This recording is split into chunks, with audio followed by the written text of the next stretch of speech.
And of course, when he puts his fangs into you, you certainly feel it. I think it pretty Watch Johnny's bite.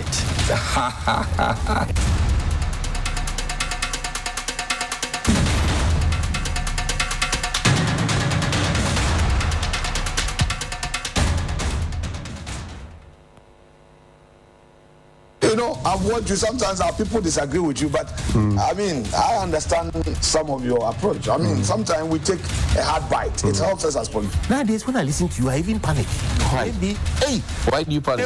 the way you, Papa, you know Papa. Figuratively, he bites as hard as he can. Okay. And of course, when he puts his fangs into you, you certainly feel it. I think it pretty Watch Johnny's bite.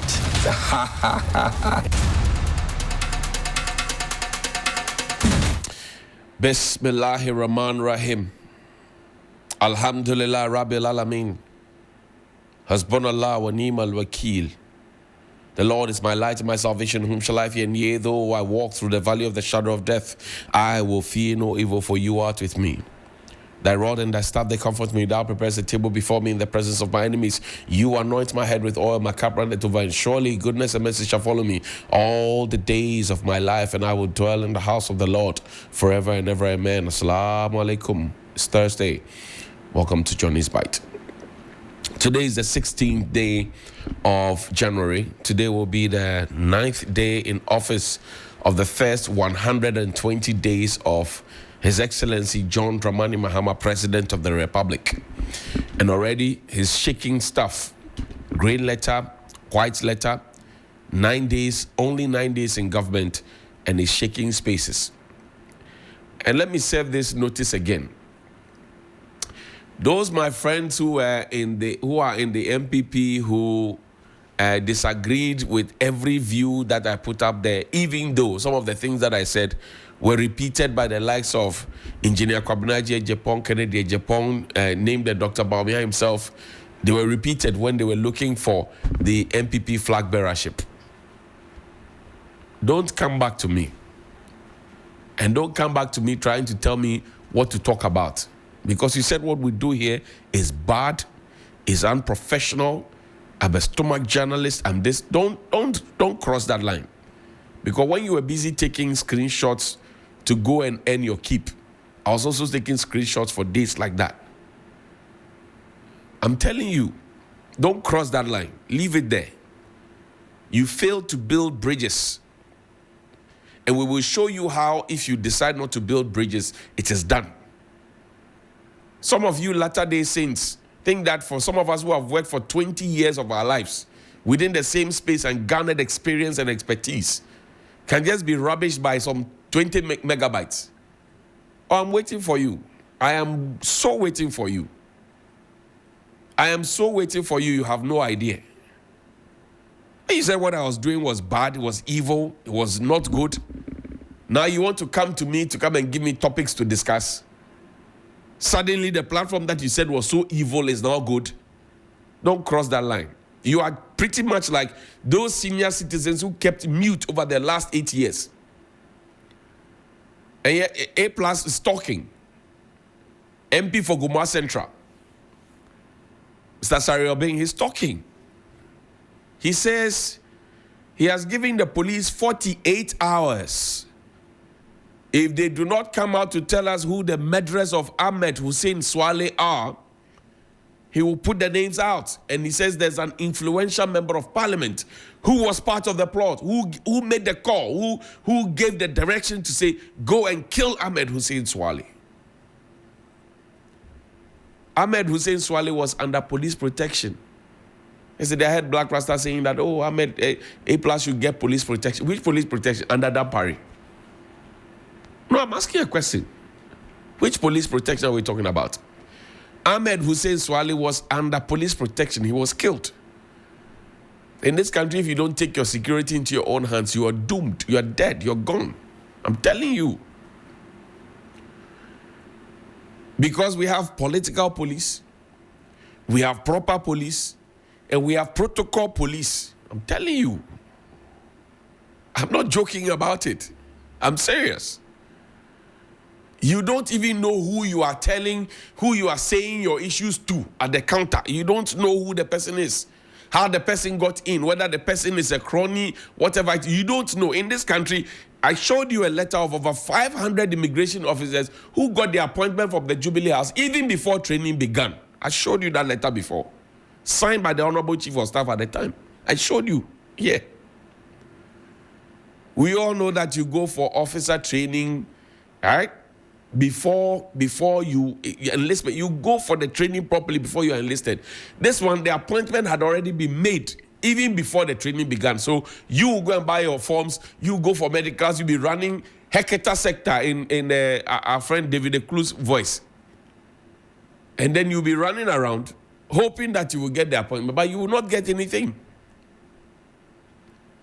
In this same country, people were promoted 3 times in 5 years in this country.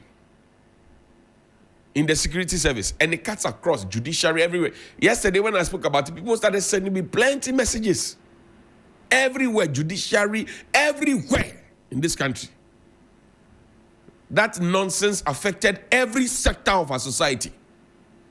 Every single sector of our society. You are promoted 3 times in 5 years and you are happy about it. I thought the rule was for 4 years. Or if you had done something exemplary or exceptional, then you get that promotion. People were promoted 3 times in 5 years. People were promoted 2 times in 1 day. People have been on their ranks for 8 years. The new man who has been picked as National Security Coordinator, the DCOP, President Mahama's former ADC, when he was Vice President. How long did he stay on that ACP rank? Ask Dampare for me. Ask IGP Dampare, ask IGP Opomboinu, ask IGP Apito, ask them for me. Now, you see how the tables have turned? Now they will be reporting to the man who they kept on 1 rank for 8 years. They will be reporting and saluting him every morning. God, you know, be Pakistani. God is God. You see how the tables have turned? He was kept on that rank for donkey years. And there are so many senior officers, ACIs, ADP, what do you call it, ACP, who have been kept on those ranks for a long time. Yesterday I told you how 90 lieutenant colonels were sidestepped for their junior to be promoted over them. The security sector needs a proper overhaul, I'm telling you. Find me that picture of the security people. I need to remind the president, he needs to let them go home. The picture with the president and the security people, he needs to let them go home. I'm telling you. Some of the atrocities that they have committed. Some of the atrocities that they have committed in this country, it must end. The boys and the girls, or the men and the women, they are not happy. Put the picture up there. Let's see the picture. Mr. President, Comptroller General of Immigration, he is on retirement. He needs to go home. Chief Fire Officer, behind you, he needs to go home. Director General of Ghana Prison Service, he needs to go home. And let me serve notice, I'm coming to the Volta Regional House of Chiefs, your registrar. Volta Regional House of Chiefs, I'm coming there with the document and everything else. I will bring birth certificate and everything else on this show. Volta Regional House of Chiefs. If you know what is good for you, registrar, please go home. Because I'm coming there. We cannot have a situation where young people roam the streets of Accra and Kumasi and Takrady and Tema and Bolga and everywhere. They don't have jobs. And you have old people who have had their day. They have enjoyed the largesse of the country. And they still stick and hold on to power. Doing what exactly? That is the height of wickedness. President Mahama, I'm saying this, the for full respect and the eye service, as it's called, that they pay to you. Please don't listen to it. Let them go home, all of them. When they go home, I will give you the details of the atrocities that have been committed within those services with evidence. I will give you the evidence. Then you can call them back and deal with them. And their collaborators. I'm not kidding you. I said the Comptroller General of Immigration, his time is due, he needs to go home. behind you, the chief fire officer, he needs to go home. And I salute the Director General of Prisons, because he went home and they called him back. That is where he faltered, and he came back. Otutu Brofu called him back and he came back. If you have gone on retirement, go and play with your grandchildren. Go home and play with your grandchildren. Because whatever it is that we had to give you, we have given you. Whatever benefits you deserve, we had given you. Go home and play with your grandchildren. Find me the photo of the new security couples that have been picked. And President Mahama did, I swear it. The names that people were expecting did not come up. The names, these were the 4 that were picked. 2 career BNI people there. The 2 police officers there. Not many people know that Mr. Prosper Bani is a BNI person. A career intelligence man, former chief of staff, former minister of interior, national security advisor to the president. He is in the president's ear every now and then. Mr. Prosper Bani, I hope you do not go and model in a Mark and Spencer pajamas for a young lady who will record you and come and play it to us. I hope.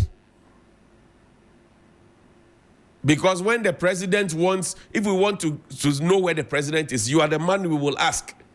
We don't want you to be modeling in pajamas, Mark and Spencer pajamas, blue and white, dot, for some young lady. We don't want it. It tells you the failing in the previous administration. Because if you are looking for the president, you ask your national security advisor, or national security coordinator, or national security minister. Your national security minister was busy modeling for a young lady in a pajamas. And nobody sacked him. The president, Akufo-Addo, thought that it was okay. Nothing wrong. I say the reasons the MPP lost the election, they know, but they are pretending not to know. So they are organizing now a meeting. And can you imagine if the MPP had been in power and this had happened to them, they would have set up an application. Dr. Baumia would have come to launch an app. Today they are using a Gmail account. All those applications that were launched, every single investigation must be done on every single application in this country. If John Mahama doesn't do it, he himself will be a failure. Then there's DCOP Abdul Osman Razak, National Security Coordinator. IGP Dampari hopefully will be saluting him and be addressing him and be reporting to him. This man was kept on his rank for 8 years or so. Brilliant police officer, fine lecturer, fine teacher, very affable gentleman. So what made them keep him on his rank, one rank, for all these years? When his juniors were being promoted over and above him, what made them keep him on his rank? If it is not vindictiveness. And I'm saying it cuts across in all the services. You find people on a rank and they stay on one rank for donkey years. Donkey years. Because there's an order from above not to promote you. Even though you have earned it, you deserve it. They say, don't promote him. Because if he had been promoted to DCOP in the last 8 years, and after 4 years promoted to COP, he will be eligible to become IGP. But they said, no. You see what God has done? God has elevated him beyond IGP. That is what it is. Then you come to celebrity police officer. COP retired Nathan Kofi Boachi, Director of Operations at the Presidency, to oversee operational effectiveness in the security matters. This one is a big post. He is taking over from Lord Comey. This is proper Director of Operations. Not last. And you know the supervisor, they call him Super. This is the Super. The Super of the things. This one. Not many people know he's a lawyer. Not many people know that at the time when he became a lawyer, he was the best graduating student. Not many people know. He has been tossed around. This is the IGP that Ghana never had. Kofi Boachi. He's the IGP that Ghana never had. I'm telling you, this is the IGP that Ghana never had. And whether you are NDC, MPP, PPP, CPP, I'm sure you agree with this view that this is the IGP that Ghana never had. And when it was time for him to resign, to retire, on the brink of the 60th, bang, he went home. He didn't stay a day in office. He went home. He left the office and went home. So he will be controlling things at the presidency and will have a national overview of things. This is the Kofi Boakye that organized his pull-out ceremony and addressed the people. There was no pain in his heart. So those retirees who are keeping on, holding on to power, Greater Accra Regional Ghana Education Service, I will put your picture and your CV on your date of birth on the TV. Volta Regional House of Chiefs Register. I say I'm beginning again this year. I will put your pictures up. If you refuse to leave, I'll put them up. Then you come to Charles Kipo, career intelligence man. He's done local, international jobs, worked under Wilenga, worked under Yao Donko, worked under Kweku and all of those people. Fantastic gentleman. And they say there is chaos at NIB over the new DG. It's because of the corruption that you people are engaged in. You don't want somebody who will straighten you up. He will straighten you up.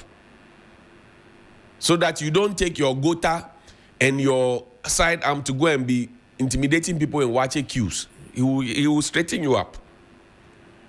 Those overfed and overbloated macho people who are put there, who can go and carry the what do you call it, ability that day, and you be pushing it up there. You can't go to proper gym. He will straighten you up.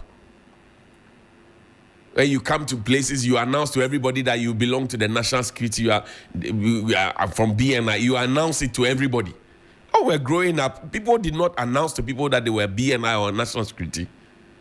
So why do you find it pleasurable to be announcing to everybody that you are BNI or national security? Why? Take me to Parliament. Play Mr. Joe Sewusu's video for me again, by popular request. Let's see the video.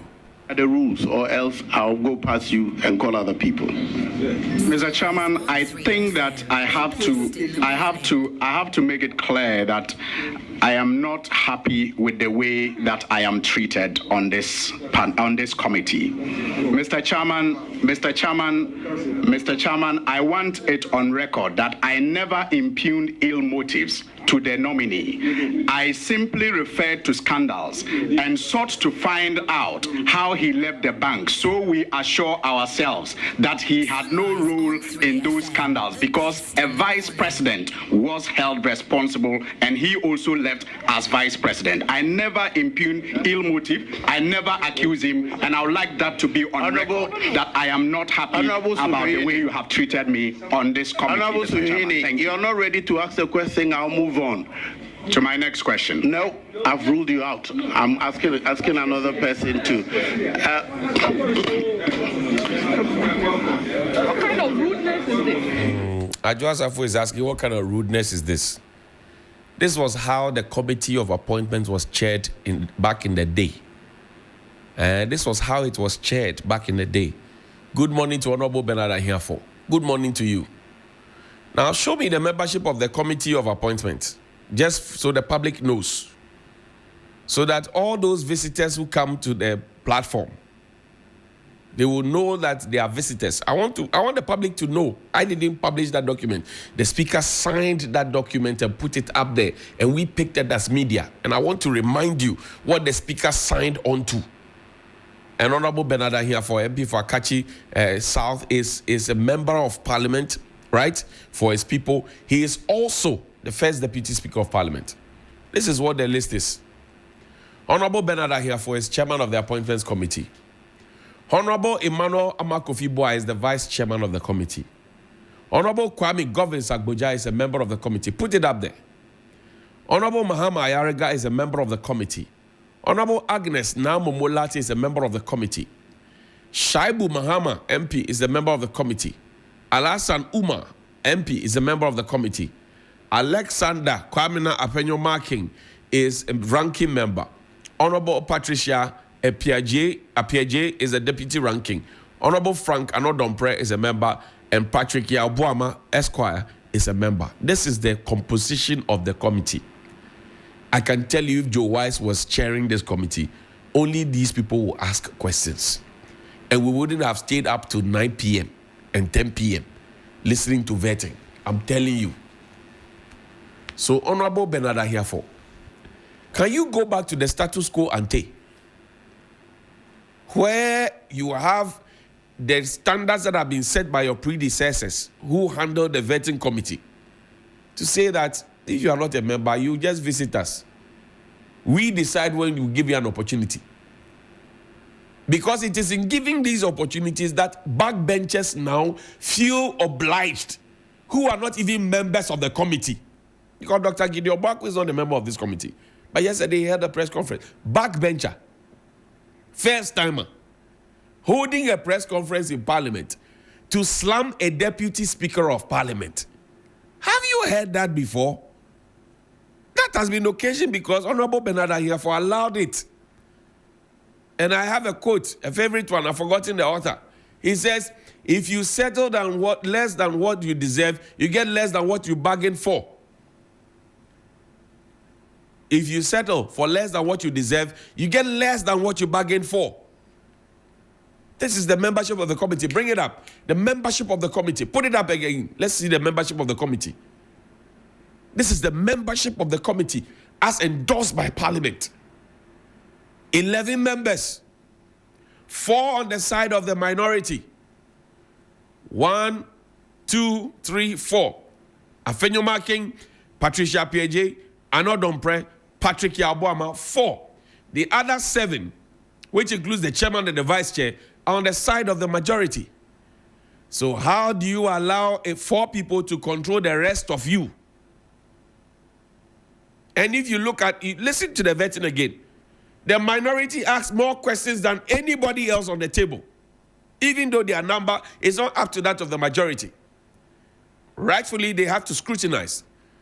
But in scrutinizing, you don't have to be belligerent.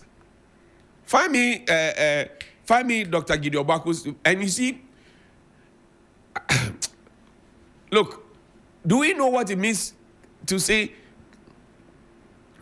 do we know what it means to say you are catching the speaker's eye in Parliament? Maybe you have to come and explain to them.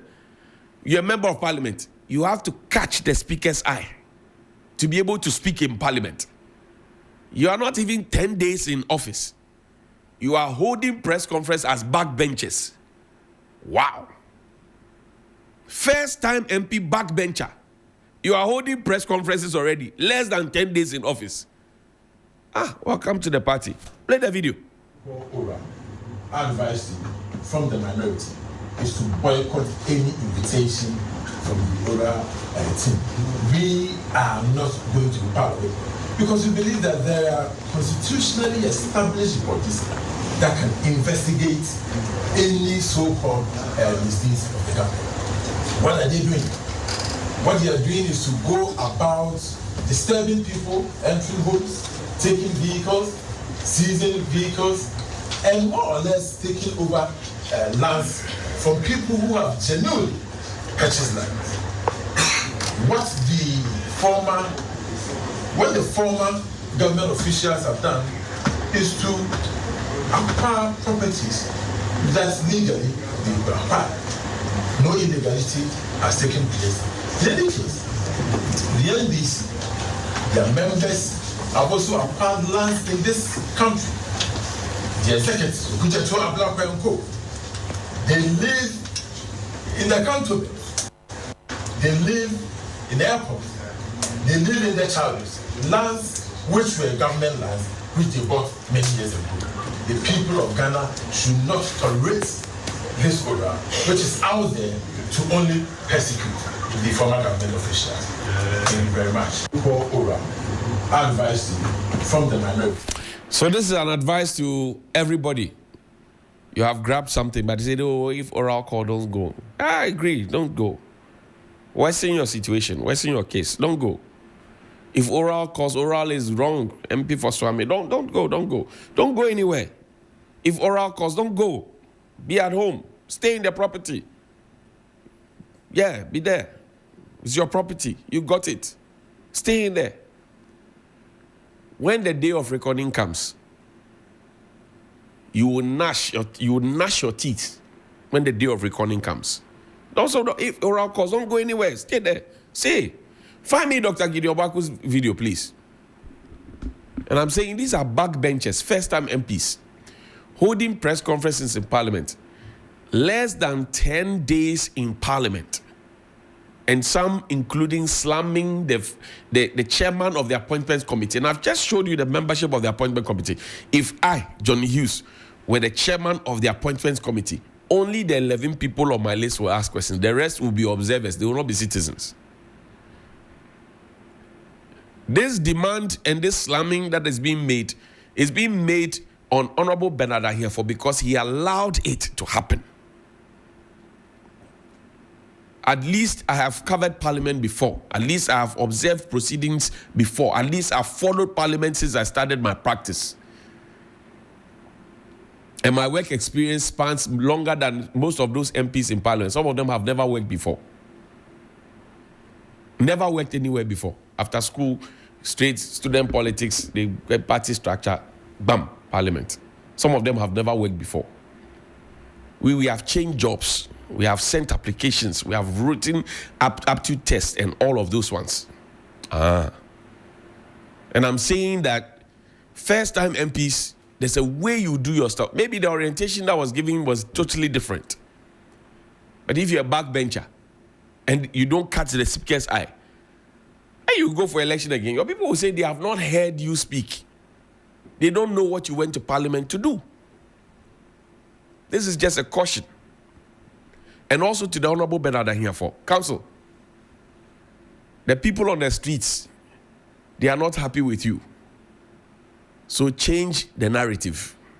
Good morning. Now, finally, my favorite friend who called me to wish me Happy New Year, Dr. Bonaventure Benedict Alegebam of ICO. He's supposed to have gone home after disrespecting the Chief of Staff, Honorable Fremont Parry, after disrespecting the Agric Minister, Honorable Bina Champo, aka we will not hand over power, after disrespecting the regional ministers, both North, Upper East and Upper West because they were swapped, after disrespecting the HR, after disrespecting the union, he's still holding on. Put the pictures up there. He's still holding on to the state vehicle. And yesterday when I used *920# *920 *57# and I keyed in GV 582719, he said, oh, even the car number was not in the database. They have not insured with the SIC. This is the official vehicle that Dr. Benedict Bonaventure Alegebam was using. And he has left the office, he comes around, and he has not returned this official vehicle. Operation Recover All Loot. Good morning, Ablakwa. This is the vehicle. The same man who said, oh, I will live with Akufo-Addo. Now Akufo-Addo has left. And he is still holding on to public vehicle. If you go to Navrongo, everybody knows it.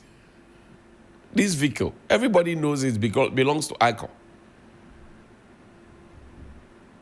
It's a Toyota Fortuner. Now, if you doubt me, find the videos for me. If you doubt me, play the video when Dr. Alegebam visited ICO. When Dr. Alegebam visited ICO. That is the vehicle you see there, driving into ICO.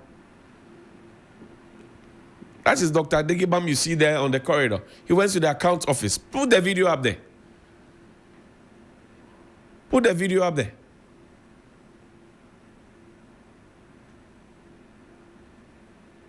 That's right there. We have our eyes everywhere.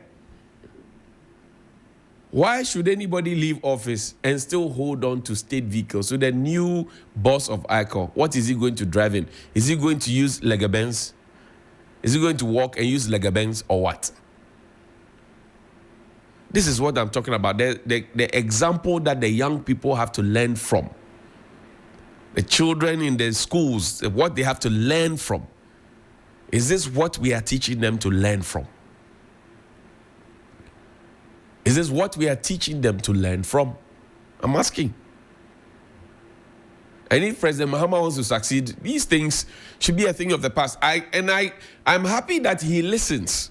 His predecessor did not listen. They were so dismissive of everything, even when the evidence was there.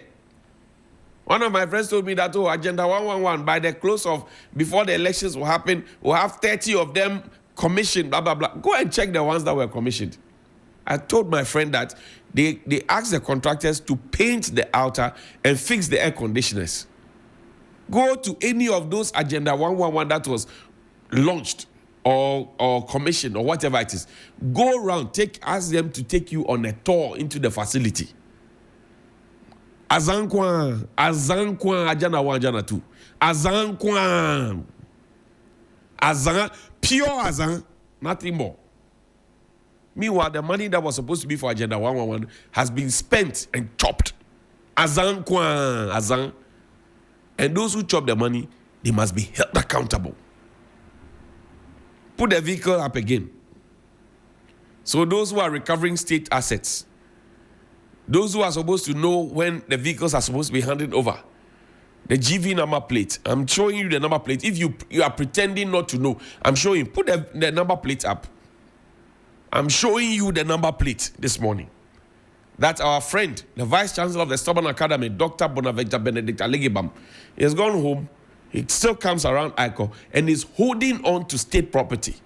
This vehicle is state property. It has not been auctioned as far as I know. It has not been sold off as far as I know. And it is still supposed to be an asset of the state.